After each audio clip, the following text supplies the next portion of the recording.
Okay, real talk. Picture this. It's payday. The direct deposit hits. For about 11 seconds, you feel like an absolute boss. You open your bank app, see that number. Let's say $4,800 after taxes. And for a brief, beautiful moment, you think, this time is going to be different. Then it starts. The rent auto pays. $1,600 gone. Your car payment pulls through. Another $480. You throw $200 at your credit card, which, by the way, you've been carrying a balance on since last March. The subscription services you forgot, you had quietly drained another $90. Groceries, gas, one dinner out because you deserved it after that week. And by day 10, you're sitting at $900 left, and you're not even sure what happened. Sound familiar? Here's the thing. And this is what this whole video is about. That situation I just described? That is not just a money problem. That is a pattern. And what makes it maddening is that this exact pattern plays out whether you're making $40,000 a year or $400,000 a year. The numbers scale up. The stress doesn't. There's actually a term some economists use for this: lifestyle creep. But I want to go deeper than that buzzword today. Because the real story isn't just that people spend more when they earn more. The real story is why, and more importantly, how to break out of it. By the end of this video, you're going to understand something that took me years to piece together. Why some of the highest earners in the country look and feel financially broke, while some people making half their income are quietly building real, lasting wealth. Let's get into it. I just want all of the money. If you enjoyed this, like and subscribe now. Let me hit you with a number first. According to a survey by Charles Schwab, nearly 60% of Americans who consider themselves financially comfortable are carrying credit card debt. 6 in 10, comfortable by their own definition, and still in debt. Now here's where it gets wild. The American Payroll Association found that roughly 74% of American workers say they would face financial difficulty if their paycheck was delayed by just 1 week. 3 in 4. And this isn't just a low-income problem. A Lending Tree survey found that over 50% of people earning 6 figures, $100,000 or more, say they live paycheck to paycheck. Think about that. $100,000 a year is $8,333 a month before taxes. Even after taxes in most states, you're still pulling in around $6,000 to $6,500 a month. And yet, half of those people are one missed paycheck away from a crisis. So what is going on?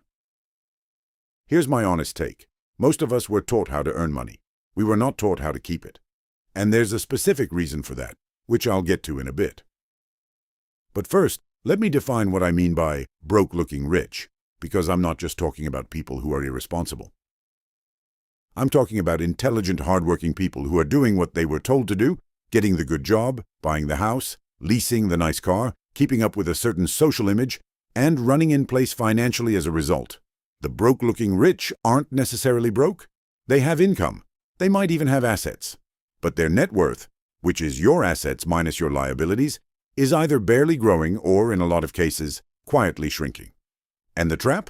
It looks like success from the outside. That's exactly why it's so hard to escape. Fiat currency. It loses value every day. But this... Let me show you some math that doesn't get talked about enough. Most people think about financial decisions in terms of the monthly payment. Can I afford this? Well, the monthly payment is $400, so... yeah, probably. But that's the wrong question. The right question is, what is this costing me in real terms, over time? Let's use a car example, because cars are probably the single biggest wealth destroyer in the middle-income world. And nobody talks about it like that. Let's say you make $75,000 a year. That's about $62,500 after taxes in a moderate tax state. Monthly take-home, roughly $5,200.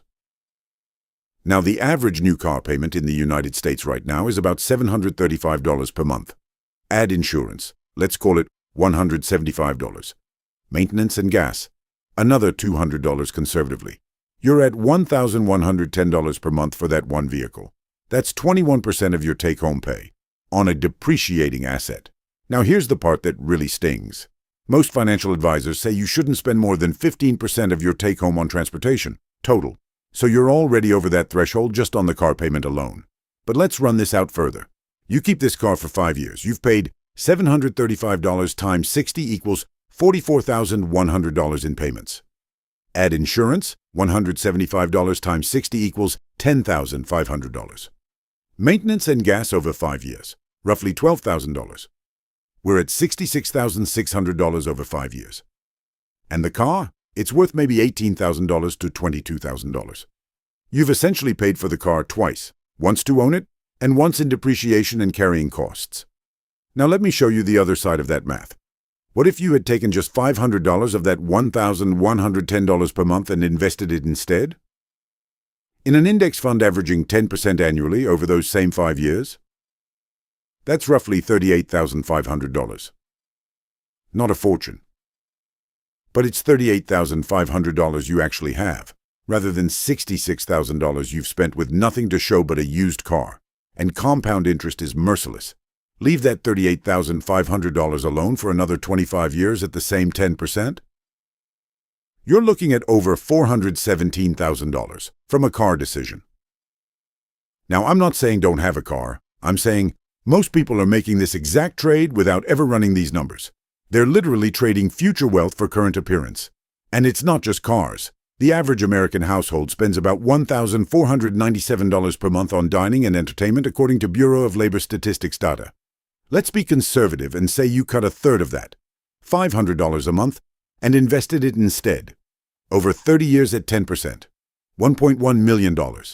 I'm not making these numbers up. That's compound interest doing what compound interest does. The cost of looking a certain way is not just the money you spend. It's all the money that money could have become. Most people don't see that second number. That's the game.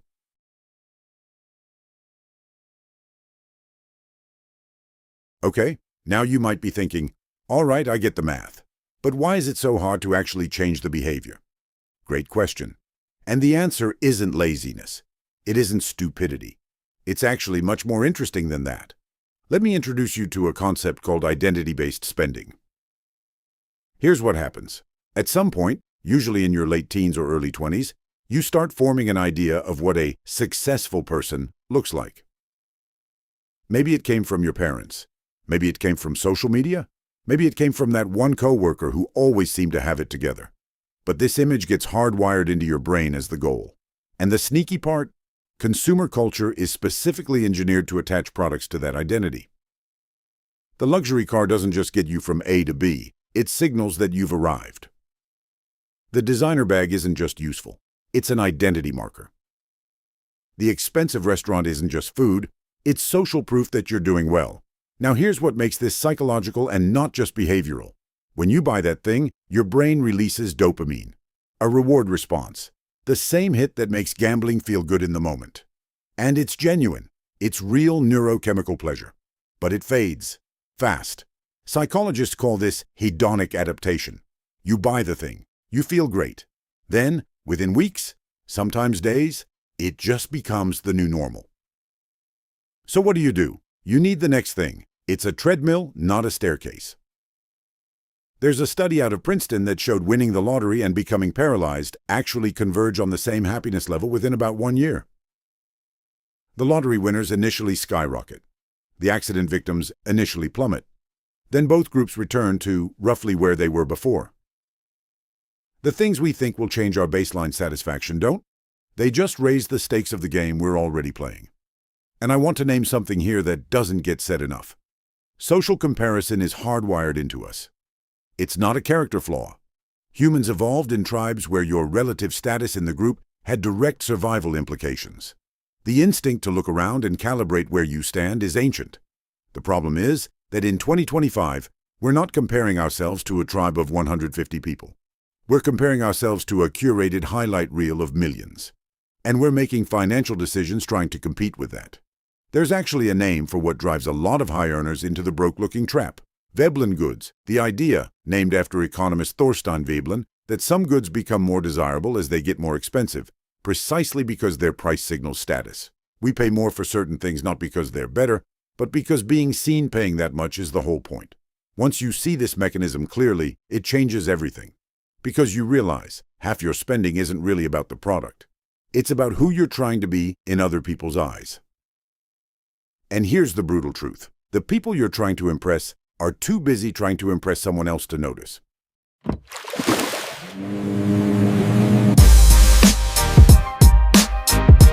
So, let's talk about what the research actually shows about people who accumulate wealth, not just people who earn a lot.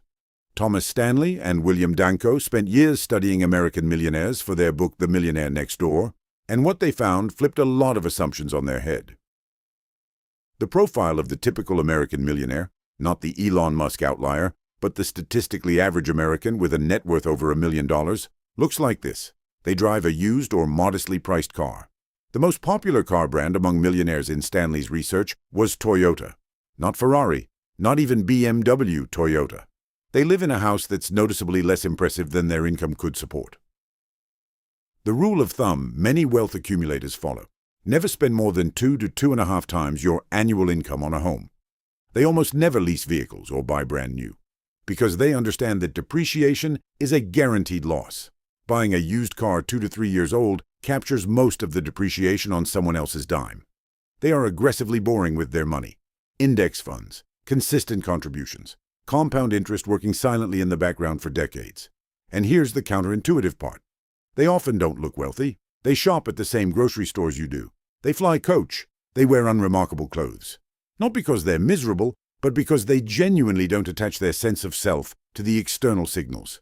Now, I know what some of you might be thinking. That sounds great, but I don't want to live like a monk. What's the point of money if you can't enjoy it? Fair. Completely fair.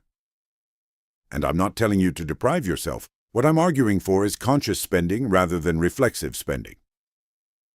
There's a massive difference. Reflexive spending is, you earn more so you spend more, because that's just what you do. The lifestyle inflates to fill the income. Conscious spending is, you decide in advance what actually brings you genuine happiness. And you spend generously there, while ruthlessly cutting the stuff you're buying out of habit, social pressure, or identity signaling that doesn't actually enrich your life. Warren Buffett still lives in the house he bought in 1958 for $31,500. Not because he can't afford better, obviously, but because he genuinely didn't feel the need to upgrade. That's not sacrifice. That's clarity. Most people who are building wealth don't experience it as deprivation. They experience it as freedom. Because every dollar you don't spend trying to look wealthy is a dollar that's working for you instead of against you. Here's something most people don't realize. The primary wealth-building mechanism isn't income. It's the gap between income and expenses. A person making $60,000 a year and saving 30% is building wealth faster than a person making $150,000 and saving 5%. Always.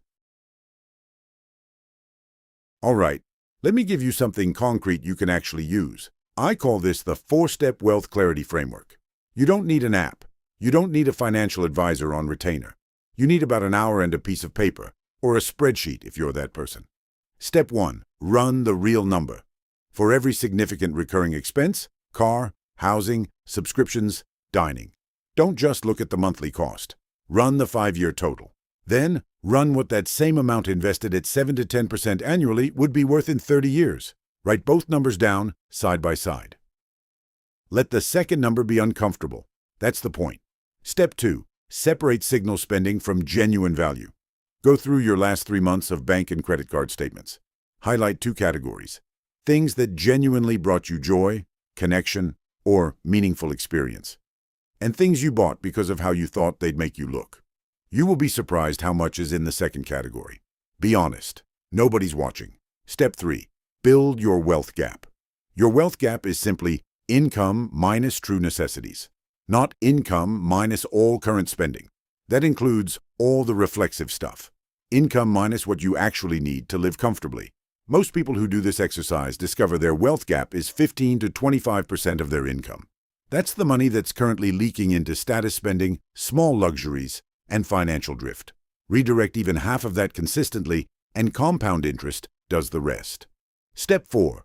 Rewrite your identity script. This is the one people skip, and it's the most important. You can have all the right information and still not change, because your spending is tied to your identity. Ask yourself, what does a financially successful person actually look like to me? Write it down. Now ask, how much of that image is about internal security versus external appearance?